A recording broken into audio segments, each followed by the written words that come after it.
شب برات، اس رات میں تمام حضرات جاگتے ہیں، گناہوں سے توبہ کرتے ہیں، معافی تلافی کرتے ہیں، عبادت کرتے ہیں، اللہ کو راضی کرتے ہیں۔ لیکن کچھ ہمارے بھائی ایسے بھی ہوتے ہیں جو اس رات کو نام تو جاگنے کا دیتے ہیں، لیکن انہیں یہی نہیں معلوم کہ رات جاگنے کا مطلب کیا ہوتا ہے۔ بہت سے لوگ تو مسجد میں آ کے نماز ادا کرتے ہیں، گناہوں سے توبہ کرتے ہیں، لیکن وہیں پر کچھ ایسے نوجوان بھی ہیں کہ وہ رات میں گاڑی بائک لے کے نکل جاتے ہیں، کبھی اس ہوٹل پر چائے پیتے ہیں، کبھی اس ہوٹل پر چائے پیتے ہیں، کبھی یہاں پارٹی کرتے ہیں، کبھی وہاں پارٹی کرتے ہیں، اور صبح کو سب کو یہی بتاتے ہیں کہ رات ہم نے بھی جاگی ہے۔ یار یہ رات جاگنا ہو گیا ہے؟ یہ رات جاگنا نہیں ہوتا ہے۔ جاگنا اسے کہتے ہیں کہ آپ مسجد میں آئیں، نمازیں ادا کریں، گناہوں سے توبہ کریں، معافی تلافی کریں، اور پوری رات آپ عبادت کریں۔ اور اس بابرکت رات میں آپ کو میں بتاؤں کہ آپ کچھ نمازوں کا بھی اہتمام کریں۔ وہ کس طریقے سے اور کیا ادا کریں وہ بھی آپ سنیں۔ سب سے پہلے آپ اوابین کی نماز ادا کریں۔ اوابین کی نماز کیسے پڑھی جاتی ہے؟ یہ مغرب کی نماز کے بعد فوراً بعد 6 رکعت نماز ہوتی ہے۔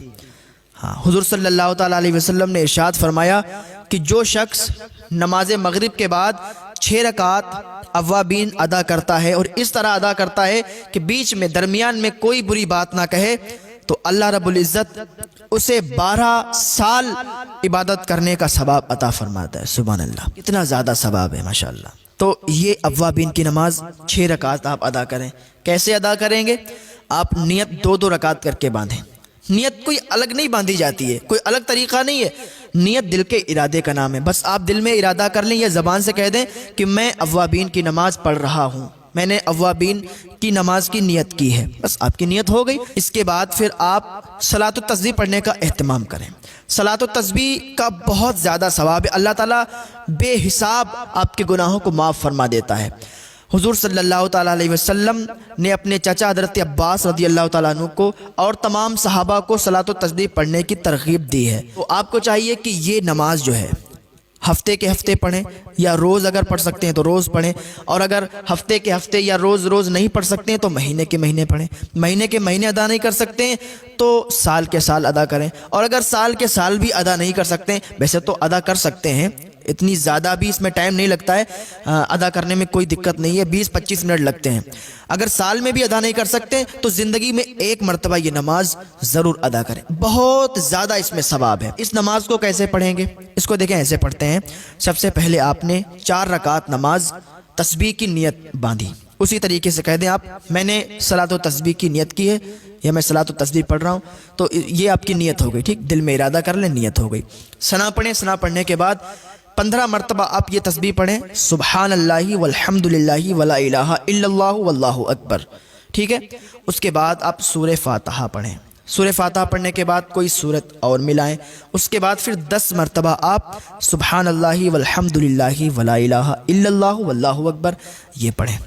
اس کے بعد آپ رکوع کریں، رکوع میں جائیں، سبحان ربی العظیم 3 مرتبہ پڑھیں۔ اب ایک بات اور سمجھ لیں، سبحان ربی العظیم، اگر کسی کے منہ سے سبحان ربی العظیم نہیں نکل پاتا ہے تو آسانی کے لیے بتاتا ہوں، وہ سبحان ربی الکریم، سبحان ربی الکریم ادا کرے، کیونکہ اگر معنی لفظ جب بدلے گا تو معنی بھی بدل جائے گا، اور جب معنی بدل جائے گا تو پھر گناہ پڑے گا، تو سبحان ربی الکریم پڑھیں، زیادہ بہتر ہے۔ اس کے بعد آپ کیا کریں، 10 مرتبہ پھر یہی تسبیح پڑھیں، سبحان اللہ والحمد للہ ولا الہ الا اللہ واللہ اکبر، رکوع میں ہی یہ تسبیح پڑھیں۔ اس کے بعد آپ کھڑے ہو جائیں، پھر آپ 10 مرتبہ یہی تسبیح پڑھیں، اور پھر آپ سجدے میں چلے جائیں، سبحان ربی الاعلیٰ 3 مرتبہ پڑھیں۔ اس کے بعد سجدے کی حالت میں ہی 10 مرتبہ پھر یہ تسبیح پڑھیں، اور پھر اٹھ جائیں، پھر 10 مرتبہ تسبیح پڑھیں، پھر دوسرے سجدے میں جائیں، سبحان ربی الاعلیٰ پڑھیں 3 مرتبہ، اور پھر سجدے کی حالت میں ہی 10 مرتبہ یہ تسبیح پڑھیں۔ یہ تسبیح ہو جائیں گی 75 مرتبہ۔ ایک رکعت میں 75 مرتبہ تسبیح پڑھنا ہے، سبحان اللہ والحمد للہ ولا الہ الا اللہ واللہ اکبر یہ والی تسبیح۔ پھر آپ دوسری رکعت کے لیے کھڑے ہو جائیں، پھر جب دوسری رکعت کے لیے کھڑے ہوں گے پھر 15 مرتبہ، جیسے آپ نے ثنا کے بعد 15 مرتبہ پڑھی تھی تسبیح، اسی طریقے سے دوسری رکعت میں آپ کو ثنا پھر نہیں پڑھنا ہے، پھر صرف تسبیح پڑھنا ہے، سبحان اللہ والحمد للہ ولا الہ الا اللہ واللہ اکبر۔ پھر اسی طریقے سے جیسے پچھلی رکعت میں آپ نے 10-10 مرتبہ کر کے پڑھی تھی، اسی طریقے سے آپ اس رکعت میں بھی پڑھیں، یعنی ہر رکعت میں 75 بار جب آپ پڑھیں گے تو تو 4 رکعت میں 300 مرتبہ یہ تسبیح ہو جائے گی، اور چوتھی رکعت میں سلام پھیر دیں، یہ آپ کی صلاۃ و تسبیح مکمل ہو جائے گی، اور اس کا ثواب بے انتہا ہے، بہت زیادہ اس کا ثواب ہے۔ اللہ تعالیٰ کی بارگاہ میں دعا ہے کہ ہمارے بھائیوں کو توفیق عطا فرمائے کہ وہ صلاۃ و تسبیح ادا کریں۔ اس کے بعد کیا کرنا ہے آپ کو دیکھیں، اشراق کی نماز آپ ادا کریں۔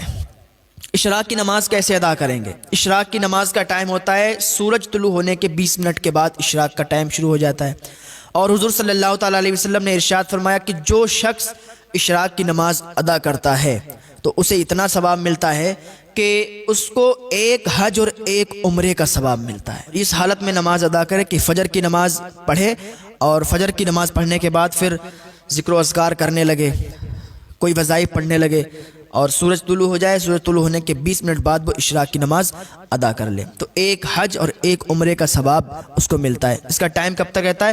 ظہور کبریٰ تک اس کا ٹائم رہتا ہے۔ کر لے اشراق کی نماز 4 رکعت پڑھ لے، 2 رکعت کر کے پڑھ لے، پھر نماز چاشت ادا کرے، چاشت کی نماز بھی 4 رکعت پڑھے، 2 رکعت کر کے، ٹھیک ہے۔